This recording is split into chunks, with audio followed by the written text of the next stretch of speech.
kata nak macam mana. Terima kasih Datuk Ketua Pembangkang. Jadi tadi Yang Berhormat Datuk Ketua Pembangkang kata mengapa Ibrahim Libya tidak disiasat. Jadi tujuan polis nak pergi ke situ, nak ambil dia, nak siasat lah tu. Tapi pasal apa dia pergi lawan? Dia lawan. Cuba dia orang situ dulu, 17 tahun dulu, serahkan Ibrahim Libya tu, mungkin tak jadi macam itu. Nampak tak? Jadi Yang Berhormat kata Ibrahim Libya mesti disiasat. Polis nak pergi ngambil, dia nak siasat lah tu. Takkan saya pula waktu tu nak pergi ngambil. Polis bukan orang yang layak untuk berbincang mengenai dengan syariat dengan Ibrahim Libya. Sepatutnya kerajaan menghantar rombongan majlis fatwa untuk mendapat pandangan Ibrahim Libya. Boleh pergi untuk bertindak. Janganlah Yang Berhormat nak defend, nak pertahankan perkara yang salah, yang zalim. Kalau nak dikira macam kata apa nama Sri Gading tadi. Kalau saya ambil sebagai contoh kisah, nanti saya dah habiskan ini. Kisah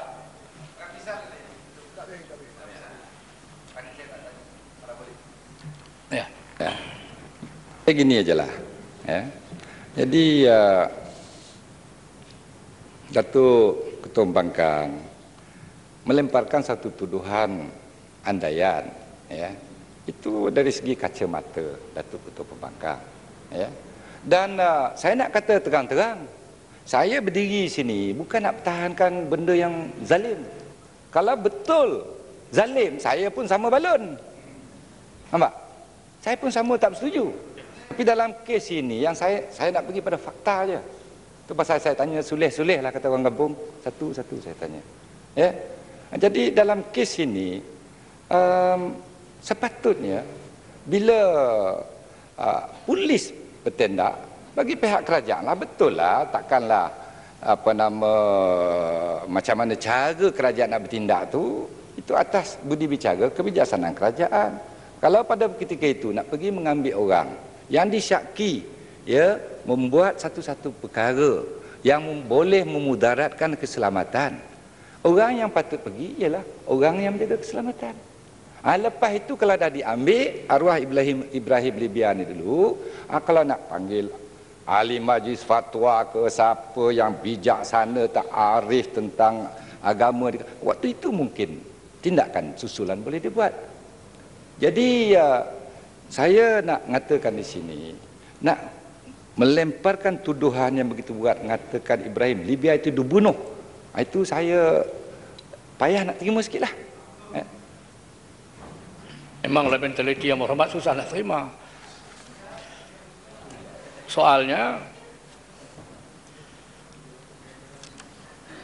saya telah menyatakan tadi, Ibrahim Libya tidak bersedia menyerahkan dirinya kerana dia nak ditahan di bawah ISA, satu akta yang zalim. Sebab itu dia tidak bersedia untuk menyerah diri kepada ISA. Polis nak memeriksa dia, nak menyiasat dia dengan menggunakan ISA. Itu yang dia tidak boleh terima. Tapi kalau kerajaan nak menyelesaikan dengan baik perkara itu, tapi sebenarnya dia sudah berlaku, tak guna. Kerajaan boleh menghantar satu pasukan kumpulan majlis fatwa umpama. Kerana ini melibatkan isu agama, isu syariat. Sebab itu bila kita bertanya kepada ahli majlis fatwa, adakah kerajaan mendapat fatwa daripada majlis fatwa sebelum kerajaan bertindak? Yang sampai cara bertindak itu tersentuh sampai kepada peringkat membunuh. Tak ada. Jadi majlis fatwa hanya dirojok untuk mendapat pengesahan tindakan itu. Tidak adil. Menzalimi juga majlis fatwa.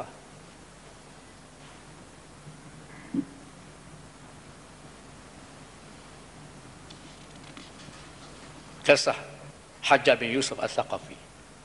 Kau nak kira kerajaan buat itu, kerajaan buat ini. Hajjaj bin Yusuf Al-Thaqafi ini terkenal sebagai seorang gubernur yang banyak berjasa kepada Islam. Banyak berjasa, sampai hari ini jasanya itu kekal diterima oleh orang-orang Islam. Dalam konteks Islam, dialah orang yang awal meletakkan tanda-tanda huruf Arab yang membolehkan umat Islam yang bukan Arab pun boleh membaca Al-Quran, boleh membaca hadis. Tapi dia zalim, dia terkenal dengan kezaliman. Seorang gubernur yang zalim, seorang panglima yang zalim, membunuh para ulama. Termasuk di antaranya Sa'id bin Jubair, ulama terkenal di Madinah dari kalangan tabi'in, generasi kedua selepas sahabat, dibunuh oleh Hajjaj bin Yusuf As-Saqafi. Kerana apa? Kerana menentang kezaliman pemerintah pada waktu itu.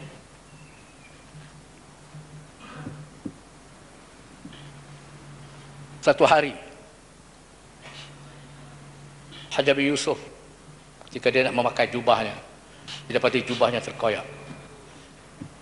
Saya menceritakan tentang arti kezaliman dalam Islam. Dia minta pegawainya supaya mencari tukang jahit untuk menjahit jubahnya. Pegawai itu bawa keluar jubah dan pergi ke pasar mencari tukang jahit. Adalah dia bertemu dengan tukang jahit, bajunya cantik. Jadi tukang jahit itu bertanya, jubah siapa ini? Pegawai itu mengatakan jubah Hajjaj. Oh, jubah Hajjaj kami tidak boleh, saya tidak boleh menjahit. Kenapa? Hajjaj seorang yang zalim. Jubahnya pun tidak boleh dijahit, membantu orang yang zalim. Sampai petang pegawai itu mencari, tak ada seorang pun tukang jahit di bandar itu yang mau menjahit jubah Hajjaj, kecuali seorang saja. Itu pun dia mengatakan kena hari sudah lewat, besok sajalah kamu datang ambil jubahnya. Pada malam itu dia pergi menemui seorang ulama yang masyhur, yaitulah Sufyan Ats-Tsauri rahimahullah. Bertanyakan Sufyan Ats-Tsauri, adakah jika saya tolong menjahit jubah Hajjaj, saya dianggap sebagai orang yang membantu orang yang zalim? Sufyan rahimahullah menjawab, kamu bukan saja dianggap pembantu, tapi kamu juga dianggap sebagai orang yang zalim, sama dengan Hajjaj. Padahal dia tidak membunuh apa, dia hanya nak menjahit baju Hajjaj saja. Inilah bagaimana Islam begitu sensitif tentang masalah kezaliman. Kita memang, saya sendiri memang tidak ada apa-apa rasa permusuhan dengan Perdana Menteri. Sebab itu saya kasihan apabila mendengar ucapannya yang terbaru di Dewan Bahasa. Ini satu ucapan yang berbahaya. Inilah yang menyebabkan beberapa orang penulis-penulis dalam akhbar-akhbar berbahasa Inggris menulis menghina. Tadi, Tuan Bangkang, saya nak tanya yang tadi ni, belum saya kira masuk tajuk lain dah tu.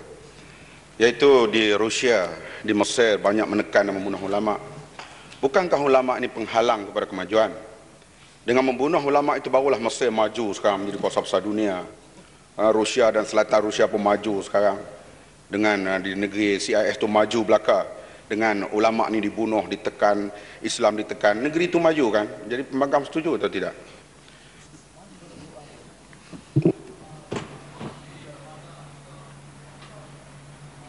Itu khayalan golongan-golongan tertentu yang anti ulama, seolah ulama lah yang menghalang pembangunan dan kemajuan.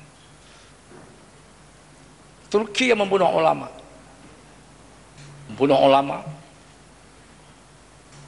menyekat kebebasan untuk mengamalkan ajaran agama. Kebebasan di Turki hanya kebebasan untuk melaksanakan perkara-perkara yang berlawanan dengan Islam.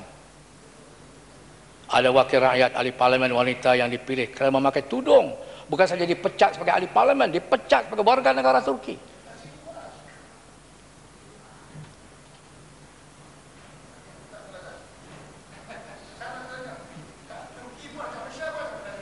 Duduk. Ini saya nak jawab pertanyaan Kuala Kedah. Kuala Kedah menyebut contoh tadi Turki. Turki tidak dianggap sebagai negara maju. Sampai sekarang Eropah masih belum menerima Turki masuk dalam isi. Mesir juga. Mesir dalam uraian terakhir ekonominya hampir-hampir jatuh seperti Argentina. Negara-negara selatan yang dijanjikan oleh Amerika Apabila mereka bebas dari Rusia untuk membantu negara-negara itu membangunkan negara mereka, sampai sekarang